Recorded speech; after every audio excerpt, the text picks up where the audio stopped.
ഇദ്ദേഹമാണ് ജപ്പാൻകാരനായ 39-കാരൻ തക്കാഷി മിയാഗവ. ഇദ്ദേഹത്തിന്റെ ഒരു വ്യത്യസ്തമായിട്ടുള്ള ഒരു പ്രണയകഥയുണ്ട്.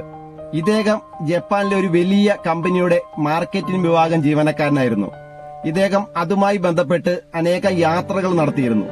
ആ യാത്രയിൽ പരിചയപ്പെട്ട ഏകദേശം 35 അധികം സ്ത്രീകളുമായിട്ട് ഇദ്ദേഹം പ്രണയത്തിലായി. ഈ സ്ത്രീകളെല്ലാം നല്ല സമ്പന്നരായ സ്ത്രീകളായിരുന്നു.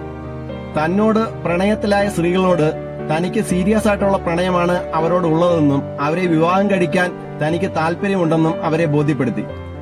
ഇദ്ദേഹത്തിന്റെ ബർത്ത്ഡേ ഡേറ്റ് നവംബർ 2 എന്നാൽ തന്നോട് പ്രണയത്തിലായ ഓരോ സ്ത്രീകളെടുത്തും വ്യത്യസ്തമായിട്ടുള്ള ബർത്ത്ഡേ ഡേറ്റുകൾ അവതരിപ്പിച്ചു.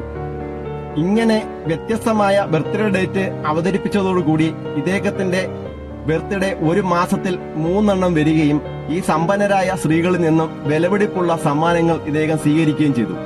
ഇങ്ങനെ വിലപിടിപ്പുള്ള സമ്മാനങ്ങളൊക്കെ വാങ്ങി ലക്ഷറീസ് ആയിട്ട് ജീവിച്ചു പോന്ന ഇദ്ദേഹത്തിന്റെ ഈ തന്ത്രം ഇതിലെ 1-2 സ്ത്രീകൾ മനസ്സിലാക്കുകയും ഇവർ ചേർന്ന് മറ്റുള്ള സ്ത്രീകളെ സംഘടിപ്പിച്ച് ഇവർ ഒരുമിച്ച് പോലീസിൽ പരാതിപ്പെടുകയും 2021 ഇദ്ദേഹത്തെ ജപ്പാൻ പോലീസ് അറസ്റ്റ് ചെയ്യുകയും ചെയ്തു.